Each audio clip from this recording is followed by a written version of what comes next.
Hello, my beautiful, lovely people. Let's get right back into reading Chevalier's Route, Chapter 4. We should be almost done with the storyline.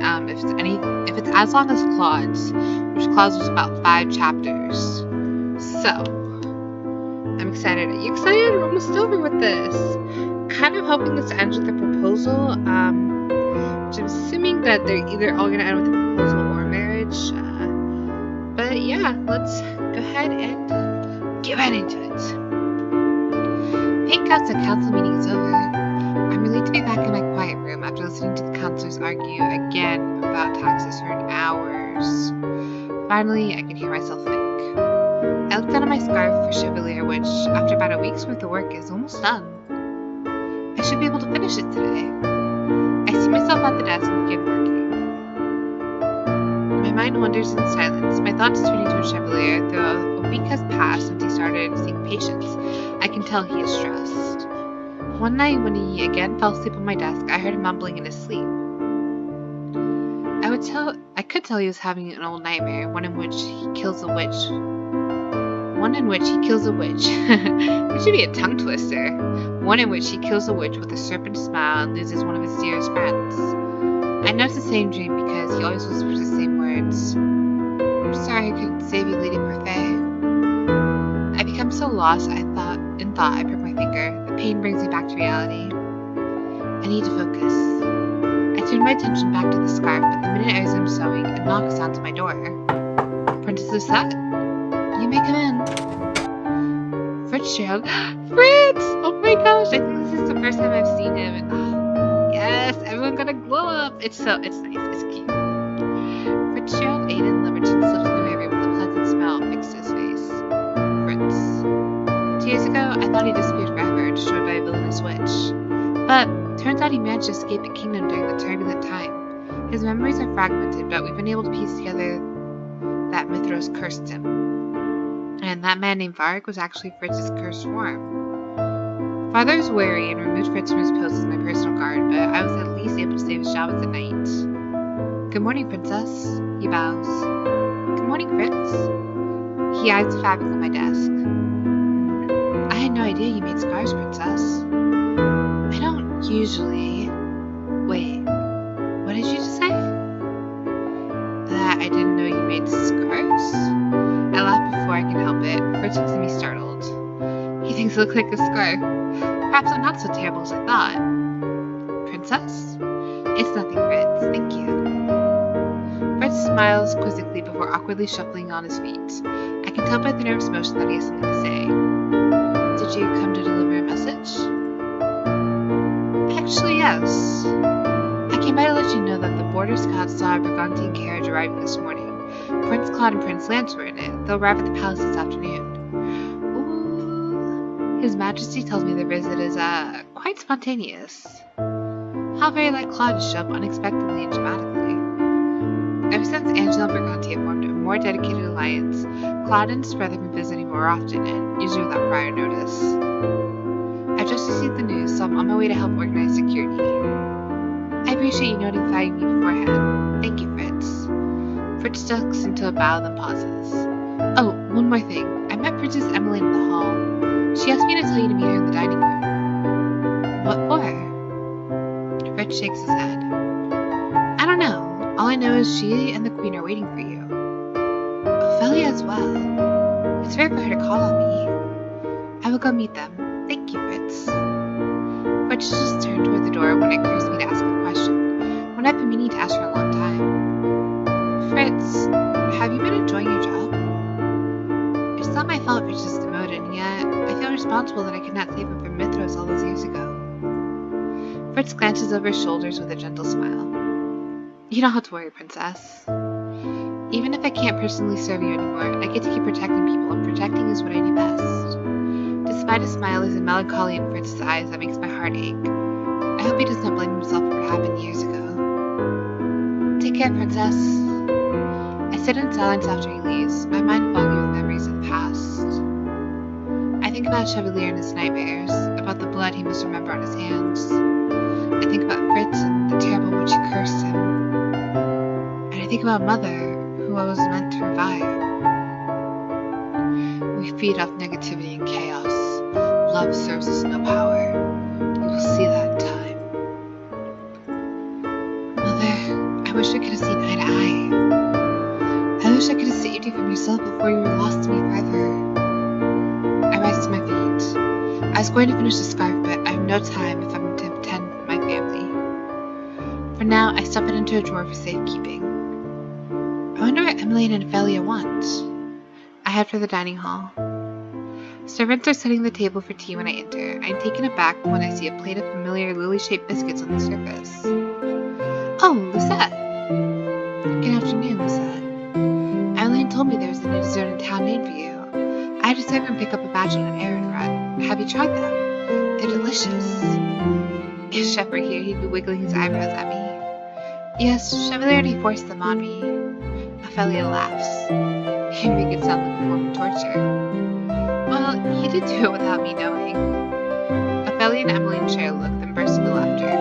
Once the sound would have infuriated me. Now I recognize the banter for what it is, an attempt to get closer to me. I used to shun such attempts. Now I'm grateful for them. Ophelia has always been very supportive of my relationship with Chevalier. Perhaps it's because she too was once a commoner. So, what did you call me here for? Is this about the Brigantian princess? I raise an eyebrow at Emmeline. Did you know they were visiting? Emmeline laughs. I've known for a long time. I sent Prince Lance an invitation to the Spring Festival weeks ago. The Angel's Spring Festival is an annual event. Last year, Chevalier showed me the decorated stalls and carts, but I was so busy I barely had the chance to appreciate it. I completely forgot it was coming up. I smile at Emmeline. How bold of you to invite a prince to a festival. I just thought that Lance might like to see some of our celebrations firsthand. He's always telling me about Brigantian festivals. So this whole visit was actually orchestrated by you. Does Rod know? I'm sure he realizes at this point. I don't think Rod could ever remain angry at you for long, Emmeline. I hope not. The worry in Emmeline's face is thankfully quick to me. Anyway, you didn't come here to listen to me babble. Oh, then why am I here? Ophelia gestures to a chair at the table. I seat myself beside Emmeline. I hear you've been quite busy with meetings lately. We rarely see you. You're always in meetings or training with magic. Those are my responsibilities as Crown Princess and... As a Tenenbaum bearer, yes, but while those duties are important, you also have a duty to take care of yourself. You need to relax. Chevalier says the same thing. He took me to a cafe. Does that not count as a break? No, I thought you were forced into that. It was not the most unpleasant thing. I'm glad to hear it. And I hope you'll be glad to hear that Chevalier and I have come up with a way for you to do your duties as Crown Princess while also taking a break. I have a bad feeling about this. Emmeline clasped her hands together. You and I are going to be in charge of the town festivities this year. What? Emmeline grasped my hands. Lucette, it's going to be great. I've already ordered some decorations from Viorca's, and Anise is going to help us brainstorm ideas. But... Oh, we should have Sir Walter Pete perform a special magic show. But... Oh, or you should perform, Lucette. Emmeline, dear, it looks like Lucette wants to say something. Yes. I don't know how to plan a festival, and my magic... Your magic is beautiful. I look up at the word surprised. Chevalier said you'd be good at this, and he knows you best, doesn't he? Be that as it may, we don't want to force you into anything, he said. As always, Chevalier goes out his way to lift up my spirits when he's the one who needs to take a break, but maybe I will do it, but only if Chevalier's given time off. Do you think he'll take it, even if it's offered? If I need to, I'll call this a date and force him to come with me. Both Ophelia and Emmeline stare at me. But what? Nothing, it's just good to see you two looking out for each other. Emmeline smiles brightly. You're done with your meeting, right? In that case, would you like to accompany me to the margin? I'd like to talk to Sir Walter about the magic show. What if the Brigantian princes arrive while you're out? Don't you want to be here to greet Lance? Oh, you're right. Emily looks so downtrodden I can't help but feel guilty for bringing it up. Perhaps I wanted her to take a break from all that sewing. I can still go to the tavern. I do not mind requesting his assistance on your behalf. Are you sure? It is no problem. You invited Lance, and you should be here when he arrives. In that case, I'm going to start preparing for his arrival. I keep changing Emmeline's voice. I'm sorry. I can't decide. Thank you, Lisette. Emmeline walks away with a little bounce in her step, leaving Ophelia and I alone. Ophelia or Ophelia? What do you guys like? I'll just go with Ophelia for now. To be young and in love. Foreseeing an uncomfortable turn in the conversation, I began to excuse myself when Ophelia speaks. Lisette, may I ask you a question? Yes? Chevalier, how is he taking to palace life? I know how difficult it is to incorporate yourself into the social sphere you were born into. Is there anything I can do to help? We're going to ask Ophelia about her past. He insists that things are going well, but I know he's stressed over his patients. They look down on him, and he refuses to stand up for himself. What did you do when you first came to the palace? Ophelia's lips curl into a wistful smile. I felt very small when I arrived. The nobles spread illicit rumors and mocked my etiquette. They told me I would never be good enough. I was one of those people. Ophelia seems to guess my thought. She smiles and tilts her hand on my shoulder. Your whole life had just been upturned when I came into your life. Your feelings toward me were understandable. In the beginning, your father stood up for me, but there was only so much he could do. In the end, if I wanted to be a part of this court, I had to learn its rules. So I learned how to be a queen. I took lessons and learned how to speak to the people who threw insults at my back, and then one day the insults stopped turning. You and Emmeline and Rod, you've had to endure so much. And so have you. But we have all come out of this stronger for it, haven't we? Yes, we have. I never thought I'd be having this conversation with Ophelia, yet here we are. Remember, Lisette, you can't fight Chevalier's battles for him, but you can be there to help him. Aww, this is so cute, they're bonding. I kind of hope, a little off topic, but I kind of hope that we get to see more of them bonding in Rod's route, which I will be doing next, I think. Anyway. Chevalier knew what he was getting himself into when he moved here. Did he? Love gives us the courage to fight intimidating battles. You know that just as well as I do, don't you? You knew this would be a difficult relationship, yet you still pursued it. I've never cared about others' opinions of me, but Chev, have faith, Lisette. Chevalier's the doctor. He's no stranger to pressure. He's no stronger to pressure. Oh my gosh. Ophelia is right. Chevalier has doubted my ability to do anything. Oh my god, brain, please, read. I'm sorry. Ophelia is right. Chevalier has never doubted my ability to do anything. I need to trust him. Thank you for listening to me, Ophelia. Of course, you and Chevalier are always welcome to ask me for advice. Though I'd also love for us to talk about more pleasant things over tea someday. She gestures towards the biscuits. And perhaps we can share the Princess Lily platter. I clear my throat. I'm going to the marching now. I hurriedly curtsy and exit the dining hall to Ophelia's soft laughter. Aw, so cute. So cute. At the insistence of guards, I take a carriage into town. Though it is still awkward, I try my best to smile and wave at people as I pass through. I do not get the same reception as Emily and Rod, but I do not mind. It takes time to rebuild trust, and I'm happier with how far I've progressed. I'm in good spirits when we reach the margin. I expect the tavern to be busy at this time of day, but I'm ill-prepared for how packed it was when I entered. What in the world is happening? Look, it's the princess! Two women push through the crowd to speak to me. Have you come to watch the performance? Performance? The magic show. Is Rose performing? Oh no, who's this bearers? I nearly choke on my own breath. What?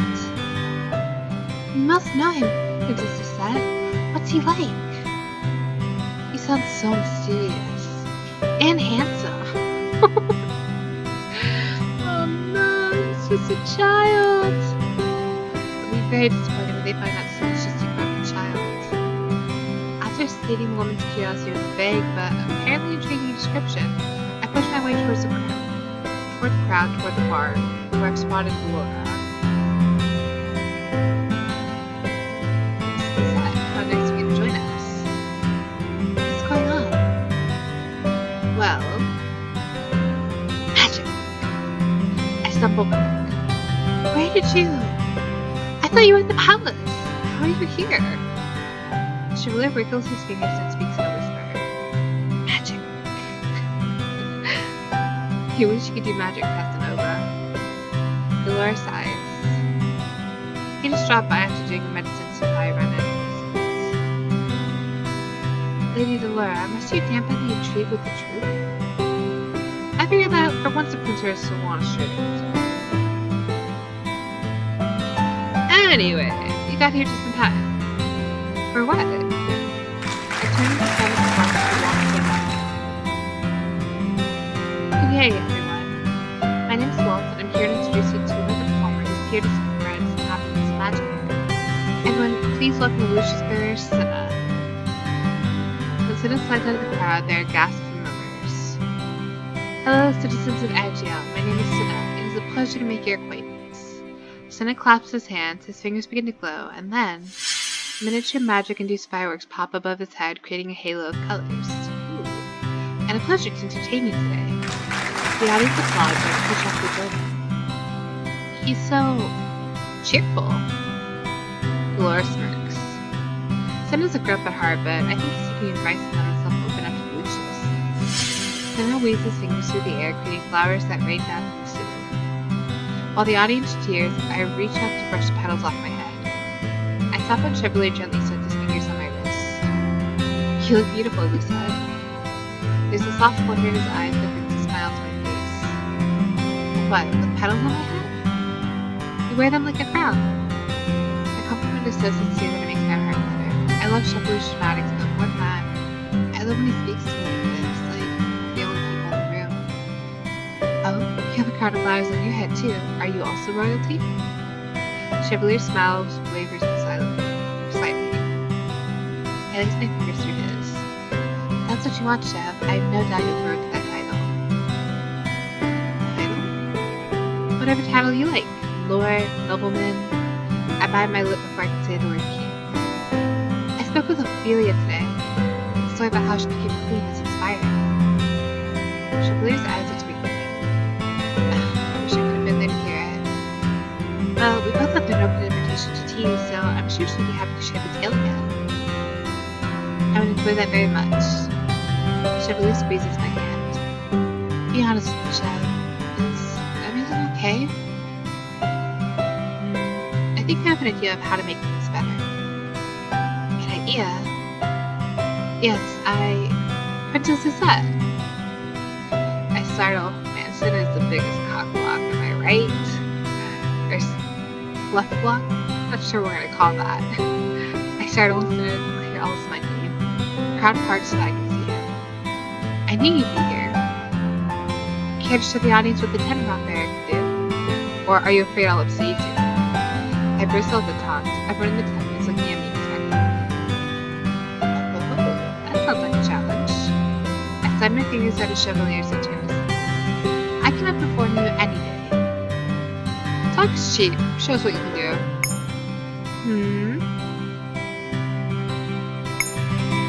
Perhaps if I put my mind to it, I could do something grand, but I'm distracted by the petals on Chevalier's head. Chevalier always talked about how regal I look. Perhaps a reversal is in order. I'll need an assistant for my trick. I turn to Chevalier before he could so much as ask a question. I cast my spell. The petals on the room abruptly stop falling and fly towards Chevalier, brushing past his shoulders to form a cape. The petals on his head form into a slanted crown. It is, I think, appropriately dramatic. The audience begins to laugh. It's not a mocking laughter, it's jubilant. Chevalier looks at me and smiles flashes is so bright it warms my entire body. He clears his throat. Well then, now that I have the cape and a crown, I feel appropriate to give myself a dramatic name. I hereby dub myself the Flower King. He reaches up to straighten his crown, and doing so nearly knocks it off his head. The motion prompts a fresh round of laughter from the audience. The nobles have yet to work with Chev, but townsfolk adore him. Now then, as the Flower King, I believe I have the power to decide the winner of this contest. No? What? Sinna steps forward, eyes narrow. Oh man, you better. The winner is Princess Lucette, the most talented and beautiful witch in all the land. Granny's laughing from Chevalier rings. Wait. I think it's clear who the victor is. The tavern door above it is open. A familiar man strides through the mischievous inhabitants. Karma! Hey, my boy. Oh, what's this? Cloud's eyes land on Chevalier, who raises an eyebrow. Do I want to know what's happening here? You are now in the court of the Flower King. How rude of you to interrupt the proceedings of the day unannounced. Well, I don't think I do. I thought the festival was still a week off. Have I missed some pre-celebrations? Another man sits up behind Claude, his younger brother Lance. Honestly, okay. Nice to meet you. I know you probably never watched this video, but I will pay you. I will pay however much you want for an extra DLC of Lance and Emily. Like, it can be just a little one-shot thing. Like, I don't care. I will pay another $10 to see that. Because I'm so invested in them, and I don't actually think it happens. I think it's just, like, alluded to, but I want to see it. I think it's cute. I think they're cute. Emmeline deserves happiness. Like, please make it happen. Hello, people of Angiel. His smiles, a dazzling smile that makes him sparkle. Sorry, I interrupt. The apology is followed by the audience's screams as he surges toward the door, yelling Lance's name. Claude slides disgruntled out of the crowd, surrounding his brother, and makes his way over to us. It seems like you were the only one who's upstaged, Sinna. I was not upstaged! Claude. The two speak at the same time. Sinna turns away, cheeks flushed, while Claude runs his hand through his hair and sighs. He was cursed to have such a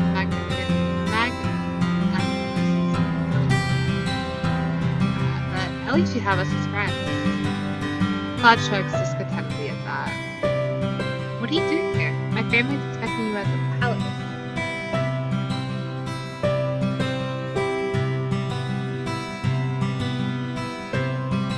Okay, it's fine. Everything's fine. What are you doing here? I just read that. I'm sorry. I figured I may as well drop by and offer my greetings to the marching crowd. Glad to see you. Hello, kid. Call me that again and I'll bury you in flowers. Sinna grumbles something beneath his breath before stopping away. Prickly as always. He's just grumpy because you interrupted his magic show. Claude turns to Delora. Ah, Lady Delora, how lovely it is to see you again. It's only been a couple of months. You haven't been gone long enough for me to miss you. But you would have missed me if I had been away longer. Delora snorts. Doubtful. How rude. I am overall offended by this reception. He shakes a disgruntled look at his brother, who is smiling awkwardly at George fans. Chevalier grins. Weren't you avoiding besotted girls years ago? I'd have thought you'd enjoy your brother, his bullish. Are you two so close you're finishing each other's thoughts now? He sighs. How is it that the man with a name that sounds like a fancy cake has found love before I have? Perhaps it's because he's insincere. Perhaps it's because he's sincere. Oh, Princess, you wound me. Well, it's good to see the place so lively again. Hello again, Prince. Greetings, Mr. Magician. I'm surprised it wasn't you performing today. Sinna wanted to give it a try, which, speaking of, Waltz turns to me. Thank you for playing along, Princess. It was my pleasure. Once we've all finished exchanging for the pleasantries, I turned the conversation to Emily's proposal, suggesting to Walt that he, and Cinna, if he's up to it, perform during the festival. Unsurprisingly, Walt agrees. You know, it's always been my pleasure to perform for the Crown Princess. Cinna would never admit to it, but I'm sure he'd love the opportunity to show off too. Laura raises an eyebrow. What about you, Princess? What about me? If Cinna's on stage, maybe you should perform. Lucius and Tenebron performing the same stage would be a momentous moment in our history. Don't you think? Casanova has a point. It's been a long time since the populace has seen witches and fairies get along so publicly. They make a good point. Not too long ago, the witches and fairies were believed to be enemies. Perhaps a joint performance would improve the townfolk's perception of witches. If it helps relations, I don't suppose it can hurt. Oh, I keep messing up the words. I'm sorry! I'm distracted. By the time we have finished discussing our plans for the week, Lance is finally able to join us. He looks worn out, but still wears a pleasant smile on his face. Princess Lucette, Sir Chevalier. It is, as always, an absolute honor to be in your company again. No, you don't need to use my title, Lance. Sorry, habit. Claude sighs dramatically. Are we quite done here? Our cars are waiting outside and they are probably growing impatient. Everyone who wanted to take these seats were. Because I have manners, like a certain low-sick fool who's only been talking about one person this entire trip. That is uncalled for. Squabbling brings me back to the present. Emmeline stayed at the Palace Street Lamps. It'd be rude to keep her and everyone else waiting. After promising to discuss their plans further, Chevalier and I excused ourselves to escort the princess back to the palace. By the time we returned, the table's been set for dinner.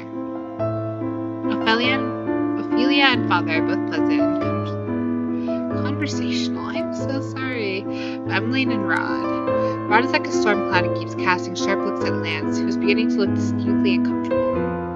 Rod only looks away when Claude directly addresses him. Have you given any thought to the exchange program I mentioned before, Prince Rod? You're invited to stay in Briganti and learn traditional dances? Indeed, we would love to host you. Claude glances at his brother. And, if you'll have him, my brother would like to extend his stay in Angio. He's interested in learning more about the foreign policies here. I've always had a special interest in the subject. The subject being Emmeline! I forgot sometimes that because Claude is the heir, his brother has more freedom than he does. The freedom, for instance, to extend visitations. I, for one, think it's a wonderful idea. Rod shrugs. I'm still thinking about it. He looks skeptically at Lance. You're interested in foreign policy? Who would be teaching you? Not my sister, surely. You know I don't have that kind of expertise, Rod. Lance smiles. You should not underplay your talent, Princess Emmeline. Your Angel history lessons are always entertaining. Okay, anyway. Thank you. If Rod were a witch, I'd have no doubt he'd set Lance on fire with just a scowl. Before the situation can become any more heated, Chevalier clears his throat. If Princess Emmeline is not up to the task, then I humbly volunteer to educate the prince about Angel politics. The princess can vouch for me. I'm an excellent teacher, aren't I? We're going to bring up Chevalier's lessons in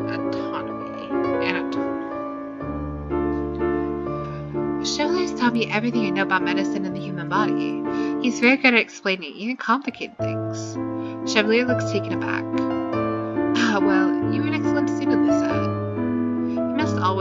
Must he always compliment me when I'm trying to compliment him? I do the same thing too. I don't know how to take a compliment. It's just weird.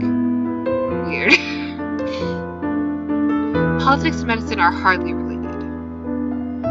I disagree. We're all surprised when my father speaks. The practices may be different, but the incentives are the same. Both doctors and governments work to protect the health and well-being of the citizens they serve. Nice. Policies aren't just the backbone of our nation. They are salve for our country's wounds.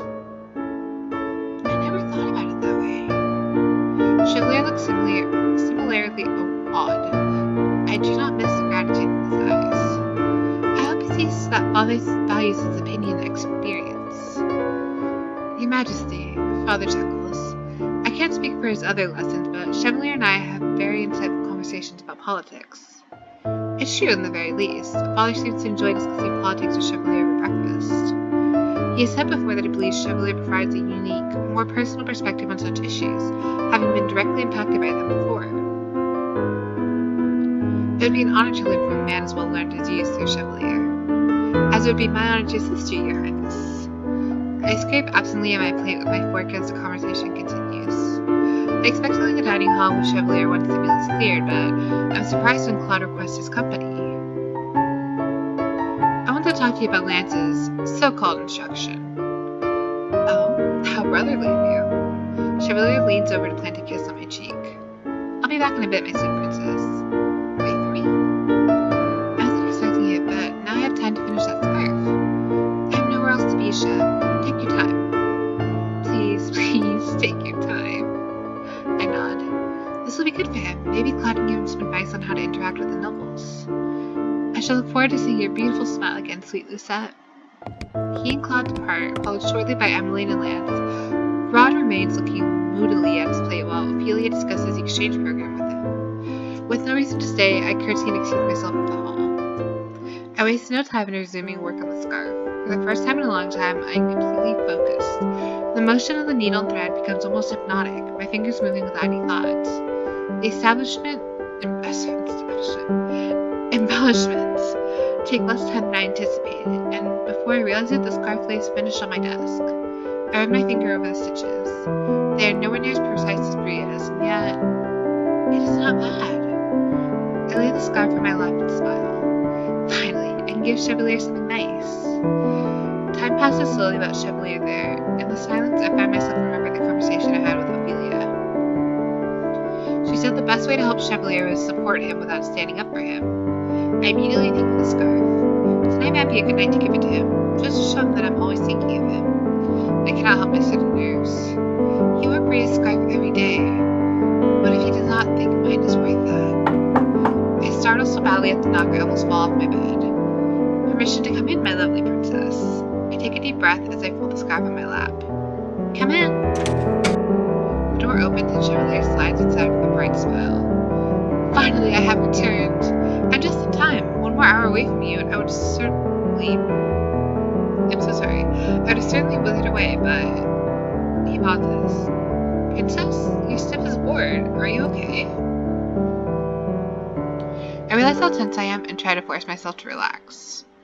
I'm fine. How was your talk with Claude? It was good. A lot of catching up. He narrows his eyes. Are you sure you're alright? With his eyes trained so completely on my face, he does not even notice the scarf. As he leans in to brush off a strand off my forehead, I seize the chance. I lean up to wrap the scarf around his neck.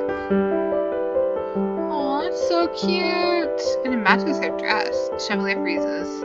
I become aware of the way we're standing, me with my hands on his chest, he with his fingers wrapped around one of my wrists.